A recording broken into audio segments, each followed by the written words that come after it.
നമ്മളൊരു കുഞ്ഞനിയനാണ് പ്രസൻറ്റേഷൻ സ്കൂളിൻ്റെ അധ്യാപകരുടെ പീഡനത്തിന് വിധേയമായി മരണപ്പെട്ടിട്ടുള്ളത്.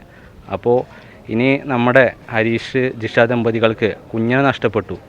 ഞങ്ങളെല്ലാവരുടെയും മകനായിരുന്നു. പക്ഷേ നമുക്ക് അവന് ഇനി പറ്റുന്നത് ഞങ്ങൾക്ക് അവന് നീതി മേടിച്ചു കൊടുക്കുക എന്നുള്ളതാണ്. ഈ ഇത്തരത്തിലുള്ളൊരു തേജസ്, ഇനിയൊരു തേജസ് ഉണ്ടാവാൻ പാടില്ല. ആ തേജസ്സിന് നീതി ഉറപ്പാക്കുന്നതിന് വേണ്ടിയിട്ട് ഏതറ്റം വരെയും പോകാനും ഈ നാട്ടുകാരും ഞങ്ങളും തയ്യാറാണ്. അപ്പോൾ അതിനുവേണ്ടിയുള്ള പോരാട്ടമാണ്.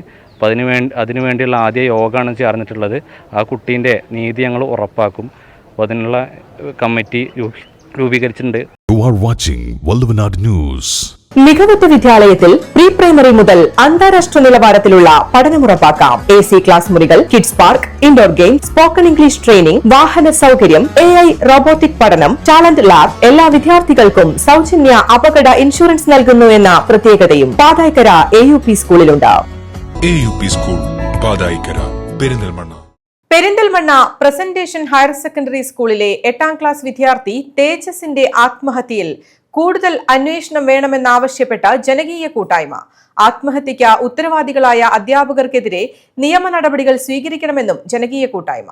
പ്രസന്റേഷൻ ഹയർ സെക്കൻഡറി സ്കൂളിലെ 8ാം ക്ലാസ് വിദ്യാർത്ഥിയുടെ ആത്മഹത്യയ്ക്ക് ഉത്തരവാദികളായ അധ്യാപകർക്കെതിരെ നിയമ നടപടി സ്വീകരിക്കണമെന്നാവശ്യപ്പെട്ടുകൊണ്ടാണ് ജനകീയ കൂട്ടായ്മ സംഘടിപ്പിച്ചത്. ജനകീയ ആക്ഷൻ കമ്മിറ്റി യോഗം മുൻ KSTA സംസ്ഥാന പ്രസിഡന്റ് K ബദറുനീസ ഉദ്ഘാടനം ചെയ്തു. കുട്ടിയുടെ മരണത്തിൽ ഗൌരവപൂർവമായ പോലീസ് അന്വേഷണം നടക്കാതായതോടെയാണ് ജനകീയ ആക്ഷൻ കമ്മിറ്റിക്ക് രൂപം നൽകിയത്. തേജസിന്റെ മരണവുമായി ബന്ധപ്പെട്ട് നമുക്ക് വലിയ നഷ്ടമാണ് സംഭവിച്ചിട്ടുള്ളത്. നഷ്ടം എന്ന് പറയുന്നത് ആ കുടുംബത്തിന് മാത്രമല്ല, ഞങ്ങളുടെ ഈ ഗ്രാമത്തിന് തന്നെ ഒരു തീരാ നഷ്ടമാണ് തേജസിൻ്റെ മരണം. ഇവിടെ ഒരു അധ്യാപകരുടെയോ അല്ലെങ്കിൽ വിദ്യാലയത്തിൻ്റെയോ മോശം പെരുമാറ്റം അല്ലെങ്കിൽ അവരുടെ അർഹതയില്ലാത്ത പെരുമാറ്റം കാരണമാണ് ഇങ്ങനെ സംഭവിച്ചിട്ടുണ്ടെങ്കിൽ അതിന് കൃത്യമായ മറുപടി അവർ നൽകേണ്ടതുണ്ട്.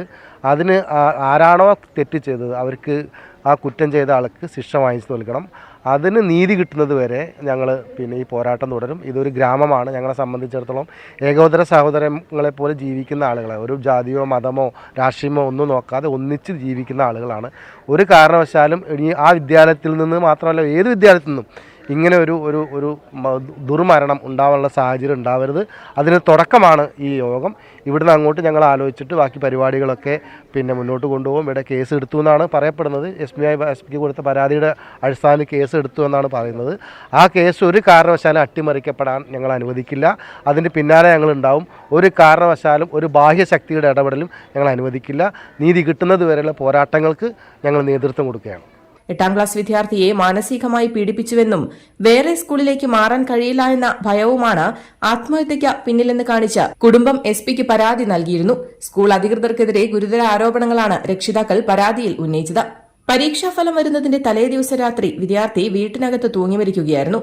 സംഭവശേഷം സ്കൂൾ അധികൃതരുടെ നിലപാടിന് എതിരെ വേറെയും രക്ഷിതാക്കൾ രംഗത്ത് വന്നിരുന്നു. എന്നാൽ എല്ലാ ആരോപണങ്ങളും സ്കൂൾ അധികൃതർ നിഷേധിക്കുകയാണ്. ജനകീയ കൂട്ടായ്മയിൽ പോലീസ്, വിദ്യാഭ്യാസ വകുപ്പ് എന്നിവർക്ക് പരാതി നൽകുവാനും തുടർ നടപടികൾ സ്വീകരിക്കുവാനുമായി 13-അംഗ എക്സിക്യൂട്ടീവ് കമ്മിറ്റിക്കും ജനകീയ ആക്ഷൻ കൌൺസിലിനും രൂപം നൽകി. വാർഡ് കൌൺസിലർ ശരത് അധ്യക്ഷത വഹിച്ച പരിപാടിയിൽ മനുഷ്യാവകാശ പ്രവർത്തകൻ യൂനസ് കിഴക്കേതിൽ, ആനന്ദൻ അരഞ്ഞിക്കൽ, P അലവി, P രമേശൻ, മൻസൂർ നെച്ചിയിൽ, രാധാകൃഷ്ണൻ തുടങ്ങിയവരും സംബന്ധിച്ചു. News desk, Valluvanad news.